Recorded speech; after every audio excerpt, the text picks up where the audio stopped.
nakakabahala po na tila nagpaparating na maaari nating isang tabi ang umiiral na batas upang magbigay daan sa ikasisiya ng taong bayan.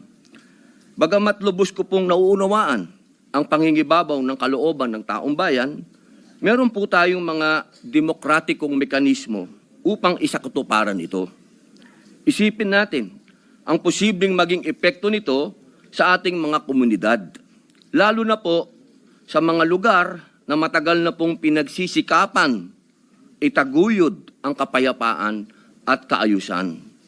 Halimbawa na lang po sa Mindanao, patuloy po tayo na nagpapaalala sa ating mga kababayan doon na sumunod sa batas, na ang batas ay para sa lahat. Ang batas ay hindi hadlang sa kalayaan. Ito ang saligan ng isang sibilisado at maayos na